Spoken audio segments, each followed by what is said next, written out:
प्राचीन काल की बात है, जब त्रिलोक में धर्म और अत्याचार अपने चरम पर पहुंच चुका था। रावण, लंका का राजा, अत्यंत शक्तिशाली, विद्वान, महातपस्वी एवं घमंडी, उसने कठोर तपस्या करके भगवती आदिशक्ति को प्रसन्न किया था। भगवती माँ उसकी तपस्या से प्रसन्न होकर उसकी रक्षा करने लगी। यही कारण था कि देवता, दानव, गंधर्व रावण को कोई भी परास्त नहीं कर सका था। धीरे धीरे रावण का दम, अहंकार और अधिक बढ़ने लगा। वह स्वयं को सर्वशक्तिमान समझने लगा। उसके अत्याचारों से पृथ्वी, देवता और ऋषि मुनि सब पीड़ित हो गए। चारों ओर त्राही त्राही मच गई। तब सभी देवता ब्रह्मा जी के पास पहुंचे और ब्रह्मा जी से उन्होंने हाथ जोड़कर निवेदन किया कि हे ब्रह्मदेव, अब हमारी रक्षा का कोई उपाय बताइए, हम सब त्रस्त और परेशान हैं। रावण के अत्याचार दिन प्रतिदिन बढ़ते जा रहे हैं। ब्रह्मा जी ने कहा, इस संकट का समाधान केवल भगवान विष्णु ही कर सकते हैं। तब सभी देवता श्री हरि विष्णु के पास वैकुंठ लोक गए। भगवान विष्णु ने देवताओं की व्यथा कथा सुनी और गंभीर स्वर में बोले, रावण को भगवती आदिशक्ति का वरदान प्राप्त है। जब तक भगवती उसकी रक्षा कर रही हैं, तब तक कोई भी उसे परास्त नहीं कर सकता। यह सुनकर सभी देवता चिंतित हो गए। तब भगवान विष्णु ने कहा, अब बस एक ही उपाय है, हमें स्वयं भगवती आदिशक्ति की आराधना करना होगी। तब भगवान विष्णु, ब्रह्मा और महादेव, तीनों देव भगवती आदिशक्ति की कठोर तपस्या करने लगे। उन्होंने पूर्ण श्रद्धा, भक्ति और समर्पण से माँ भगवती का ध्यान किया। कई वर्षों की तपस्या के बाद अंततः भगवती माँ आदिशक्ति प्रकट हुई।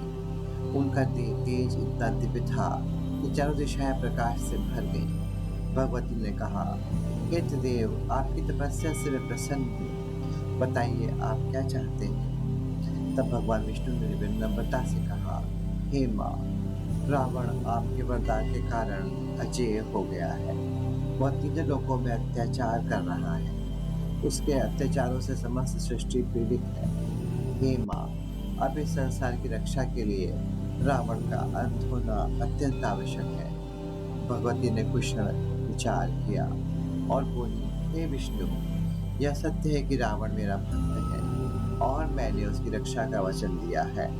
लेकिन जब उसका अंधकार अत्यधिक बढ़ गया है, वह धर्म के मार्ग से भटक चुका है, तो अब समय आ गया है उसके अंत का। फिर माता भगवती ने एक महान रहस्य बताया, हे भगवान विष्णु, आपको मनुष्य के रूप में अवतार लेना होगा। मैं स्वयं लक्ष्मी के रूप में आपके साथ अवतार लूंगी और जब रावण मेरा अपहरण करेगा, तभी मैं उसकी रक्षा करना छोड़ दूंगी। उस समय आप उसका वध कर सकेंगे। यह सुनकर त्रिदेव प्रसन्न हो गए। उन्होंने भगवती को प्रणाम किया और अपने लोक लौट गए। कुछ समय पश्चात भगवान विष्णु ने पृथ्वी पर अयोध्या के राजा दशरथ के घर श्री राम के रूप में अवतार लिया और माँ लक्ष्मी ने सीता के रूप में जनक राजा के यहाँ अवतार लिया। समय बीतता गया। श्री राम और सीता का विवाह हुआ और नियति को कुछ और ही स्वीकार था। एक दिन रावण ने छल से माता सीता का अपहरण कर लिया और उन्हें लंका ले गया।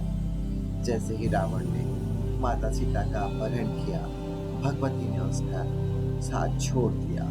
लंका में रह के उसकी रक्षा करना भी छोड़ दिया। अब उसका अंत निश्चित था। श्री राम ने वानरों की सेना के साथ लंका पर आक्रमण किया। भयंकर युद्ध हुआ और अंततोगत्वा श्री राम ने अपने दिव्य बाण से रावण का वध कर दिया। इस प्रकार भगवती के वरदान और त्रिदेव की आराधना से अधर्म का अंत हुआ और धर्म की पुनः स्थापना हुई। यह कथा हमें सिखाती है कि चाहे कोई कितना भी शक्तिशाली क्यों न हो, यदि वह अधर्म के मार्ग पर चलता है तो उसका अंत निश्चित होता है। और जो सच्चे मन से माता भगवती आदिशक्ति की आराधना करता है, भगवती स्वयं उसकी रक्षा करती हैं। यदि आपको यह कथा अच्छी लगी हो तो आप इसे लाइक करें और इस पर कमेंट करें और हमारे चैनल को सब्सक्राइब करें और बेल आइकन प्रेस करके नोटिफिकेशंस को ऑन करें ताकि नया वीडियो डलते ही आपको सूचना मिले और आप उसका आनंद ले सकें। धन्यवाद।